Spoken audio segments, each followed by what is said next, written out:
BGM. Hai, saya Toshi. Hari ini saya lagi naik Aerox 155. Jadi kita bahas review mendalam. Mari kita mulai. Pertama-tama, poinnya ada sebanyak ini. Karena poinnya banyak banget, kita bagi jadi part 1 dan part 2. Awalannya, start buat pemakaian kota. Kita bagi 0-20, 20-40, lalu 40-60.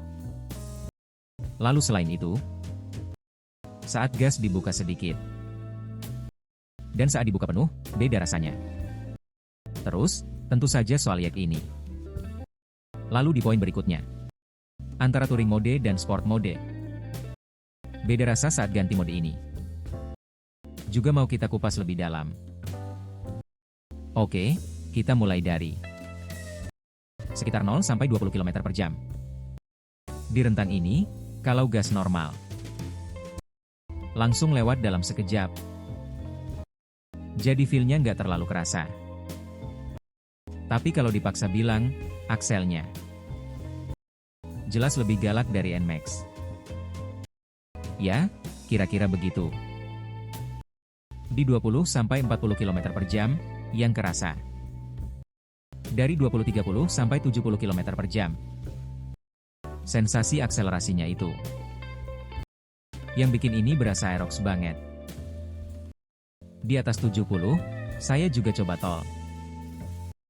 Kalau dibilang nariknya gila banget, pakai pseudo downshift plus sport mode, memang masih nambah sedikit. Tapi setelah itu, beda sama. Tarikan ke 70, torsi mulai turun. Soal rasanya waktu di tol, nanti saya bahas lagi. Tadi saya gaspol terus. Dan juga tes aksel 0 hingga 60 km per jam. Coba lihat dulu ya. Nah, 60. Kukira bakal lebih linear. Cepat. Cepat. Ini aksel Aerox saat full throttle. Dari awal gas dibuka penuh. Tajam banget. Sporty itu terasa di aksel lurus sampai 60. Dan yang paling penting, di jalan gunung atau tanjakan, mudah dapat sudut rebah, sporty banget. Dua hal itu paling jadi cirinya. Oke, lanjut timing kopling lepas. Sekitar 10-12 km per jam. Skuter ini, untuk ukuran Yamaha, ternyata cukup tahan dipakai macet. Majesty S saya biasa lepas di 16-18. Ini. Skuter ini, koplingnya susah lepas. Makanya memang cocok buat dipakai kota. Itu baru terasa saat gas dipelintir dikit. Oke, sekarang kita masuk touring mode. Dan juga sport mode buat shift down. Kalau dibilang shift down semua itu, staff dealer jelasin ini sebagai kick down, intinya dibilang kick down. Tapi biasanya nggak disebut begitu. Kalau saya pribadi, agak meragukan. Entah itu memang gampang dipahami. Intinya, shift down semua itu nurunin RPM. Tadi di awal, soal putaran mesin. Gak usah dibilang, ini CVT. Itu poinnya. Skuter biasa kan memang CVT. Jadi normalnya nggak ada shift down, dulu. Dulu di Majesty, ada mode plus buat naik. Turun RPM, mode plus minus. Tapi ini cuma bisa turun. NMAX juga sama, turun. Jadi saat lagi nanjak, atau pas pakai engine brake, di saat itu, justru sengaja diturunin. Itu shift down semu, makanya down. Mudah dipahami atau nyampe, kurang tahu. Soal T-mode dan S-mode, alias Sport mode. Ini juga cuma buat naik turunin RPM. Tadi T-mode. Sudah 56 km, jadi waktunya coba Sport mode. Posisinya ada di tombol passing, kan? Nah, jadi. Bukaan gas sama, tapi suaranya berubah. Tapi ya, kurang terasa. Wajar, posisi mikrofonnya terlalu jauh. Jadi suara mesin mungkin susah ketangkap. Sekarang di Sport mode, bukaan gas sama. Hasilnya 5000 rpm di 40 km per jam, lalu. Kalau dibalikin ke T-mode, jadinya gimana? Ya, jadi 4000 rpm di 43 km per jam. Di NMAX juga gitu, naik sekitar 1000 rpm. Itulah bedanya saat ganti Sport dan T-mode. Ngomong-ngomong tadi, di T-mode di tol, mentoknya sekitar 110. Saya mau ke tol lagi, dan kemungkinan. Kalau pakai Sport mode, dipakai, mungkin bisa tembus sekitar 115. Ya. Belum tahu, itu harus dicoba dulu. Oke, lanjut shift down. Kita coba ya. Sekarang 4000 rpm 44 km per jam, kira 4250. Lalu saat tombol shift down ditekan, RPM langsung naik ke sekitar 5500-6000. Tenaga naiknya jadi lebih halus. Intinya, mirip di Super Cab, pas turunin gigi. Buat nanjak, kurang lebih begitu rasanya. Penjelasan itu lumayan gampang dibayangin. Terus, kalau tombolnya diklik, sekali jadi 1 tingkat, 2 kali jadi 2. Sekali lagi jadi 3 tingkat, jadi langsung. Melonjak sampai 7000 rpm seketika. Ini namanya shift down. Cara matikannya. Buat matiin, caranya putar throttle. Kalau dilepas, shift down-nya otomatis. Nonaktif sendiri, ya. Paling kepakai buat nyalip di tol sih. Di situ paling sering saya pakai. Di Kobe banyak gunung, tapi saya masih belum ke area pegunungan yang dalam. Jadi memang belum ke sana. Belum. Jadi belum kupakai buat engine brake. Hari ini mau coba di tempat yang cocok. Oke, lalu. Nah, ini kekurangannya, sedikit.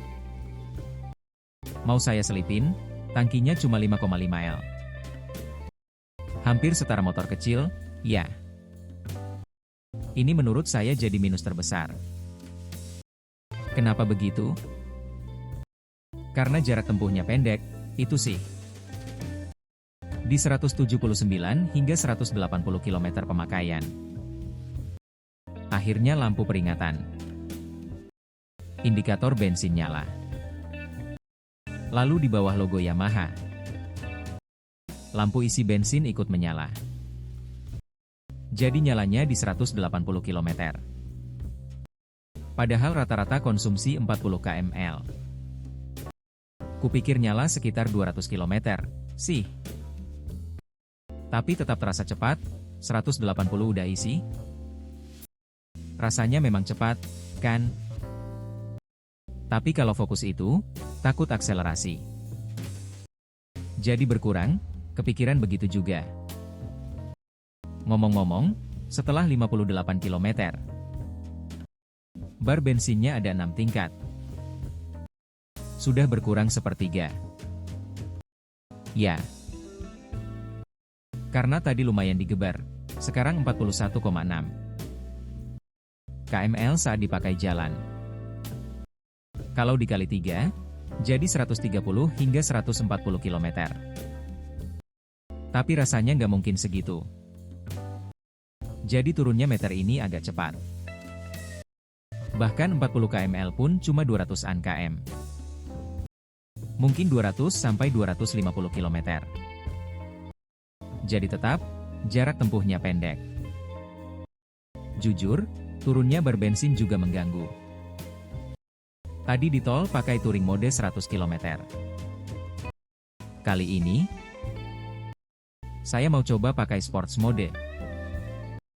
Memang sekitar libur Obon macet parah. Tapi cuma satu ruas, harusnya aman. Oke. Wah, enak banget. Ini memang enaknya sports mode. Tadi sempat rasa kurang nendang. Soalnya karakternya berubah total. Touring sama sports bedanya jauh banget. Ya, tapi kalau dilihat, sebenarnya yang berubah itu RPM. Bukan cuma naik, sedikit puntir gas. Langsung ngacir, plus suaranya juga. Kalau masuk tol, sama NMAX, VV selalu. Harus dibuka gasnya nih. Nah sekarang di Sanin Expressway. Kita masuk jalur Mergeni. Kita coba di seksi 100 km per jam terkenal. Gila, sudut rebahnya kepake banget ini. Wah. Ini dapat sudut rebah banyak banget. Motornya bisa rebah dalam banget. Di lajur kanan, fokusnya cuma tembus 100. Kalau lewat 100, apalagi 110 ke atas. Angin kencang bikin bodi mulai goyang. Soal takut, kaki-kakinya bagus jadi. Ditambah ban tebal, jadi nggak serem. Tapi, tetap nggak kuat di kecepatan atas.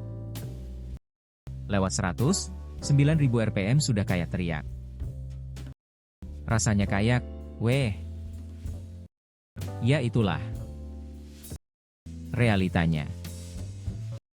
Jadi tol itu bonus, setelahnya memang lincah. Paling pas memang dari 40 sampai 80. Nah, kalau di touring mode, agak pengen tenaga lebih dikit biar lebih seru. Begitu ke sport mode, karakternya ganti. Yang nonton channel utama pasti paham. Cygnus X, sama kayak Majesty juga. Ada suara buun. Gitulah. Soalnya ada suara buun itu. Enak didengar. Memang di putaran tengah tuh. Seru. Tapi kalau gitu mending fokus kota. Ya, buat naikin lap time ada plusnya. Tapi yang buat trek ya beda cerita. Kalau harian, orang jadi pilihan Max kan. Nah, itu bagian yang sulit. Oke, jadi begitu. Gimana menurut kalian? Untuk tol, total saya coba 3 ruas. Termasuk jalan berbayar juga. Lalu soal touring mode, sport mode, dan shift down.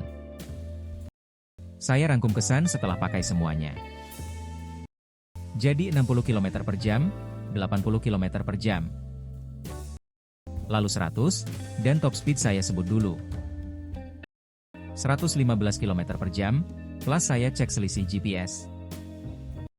Selisihnya 3 km per jam. Sekarang saya rangkum kesimpulannya. Pertama, di tol pada 60 km per jam.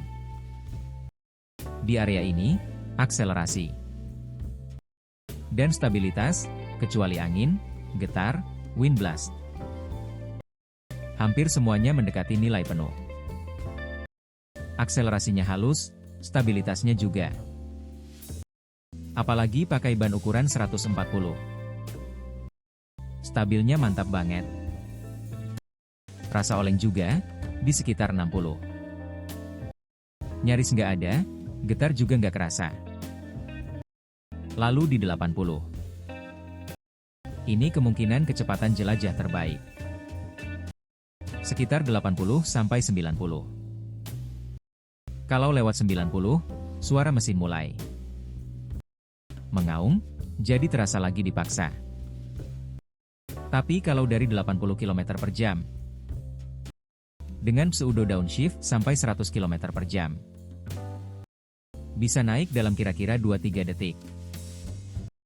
Jadi merge dari 80 ke 100 km per jam. Masih cukup gampang, ya. Di sekitar 80, getaran juga belum terasa. Tapi setelah coba 3 hal di tol ini, bokong saya sakit. Parah, bokong saya sakit banget. Di paruh akhir video, setelah total naik 8 jam itu rasanya gimana? Nanti saya rangkum sekalian overview. Soal bagasi dan dipakai jarak jauh, gimana rasanya bakal saya rangkum. Tapi singkatnya, NMAX buat tol menurut saya lebih enak. Lanjut, sekarang sekitar 100 km per jam. Di kecepatan sini, cruising cukup berat. Laju ada, tapi capek. RPM juga sekitar 9000. Suaranya jadi mirip teriakan mesin. Bukan cuma suaranya yang heboh, tapi perlindungan angin juga minim di ruas ini. Jadi suara dan anginnya gila banget. Dan kalau sudah lewat 100 km per jam, footstep mulai agak bergetar. Lalu soal getaran, kaca spionnya jadi goyang banget. NMAX ini sepertinya pakai spion model bersih. Dan ini goyangnya parah. Jadi mobil di belakang agak susah dilihat. Itu satu. Lalu mulai terasa angin samping juga. Setelah lewat 100 km per jam, grip ke aspal dan kaki-kaki sih bagus. Tapi bobotnya ringan, cuma sekitar 100. Jadi saat lewat 100 km, mulai terasa agak mentok batasnya. Untuk top speed, yang saya lihat mentok di 115 km. Bukan sekadar keluar, tapi dipaksa terus. Full throttle di ruas batas 100 km per jam. Lalu saya masuk lajur kanan. Dan di 115 km per jam pun tetap ditempel, jadi saya balik ke kiri. Jadi mungkin masih bisa lebih. Tapi saya juga tak mau kecelakaan. Gara-gara ditempel. Ya, begitu. Kalau disimpan, getaran itu baru terasa kalau lewat 100. Jadi menurut saya masih oke. Stabilitas lurusnya juga sangat bagus. Jadi sampai sekitar 80 hingga 90 km. Buat cruising harusnya tetap terasa nyaman. Soal angin samping, saat 100 km per jam. Dan anginnya makin kencang, baru terasa. Terasa kayak ketarik angin, goyang-goyang. Lalu soal cadangan tenaga akselerasi juga. Di 80 km per jam pun masih terasa. Jadi di sini memang ada atau tidaknya pseudo shift down. Itu menurut saya beda yang besar. Yang baru saya coba, XSR 155. Wah, performanya benar-benar tinggi. Cruise 100 km per jam pun masih santai. Motornya memang gila banget. Jadi kalau dibandingkan itu ya gimana? Tapi untuk Aerox ini, kayaknya saya tulis di judul dan thumbnail. Akselerasinya paling kencang sejauh ini. Diskut dari sekitar 100 unit yang saya coba. Yang paling cepat selama ini itu Kymco EP125i ini. Hampir setara dengan itu. Atau secara rasa, di mode S. Kalau pakai shift down, yang ini malah lebih cepat. Skutik ini seru banget. Memang untuk jalan tol, kadang NMAX sedikit lebih unggul. Tapi serunya buat dipakai. Lalu, di video berikut ada rute pegunungan juga. Karena saya sudah touring. Silakan lihat detailnya nanti ya. Kalau videonya kalian suka, tolong like dan subscribe. Mohon dukungannya. Yang baru saya mulai, Momiru ini, web app-nya juga mohon dukungannya. Ini juga sudah saya buat artikelnya. Kalau tertarik, coba dibaca.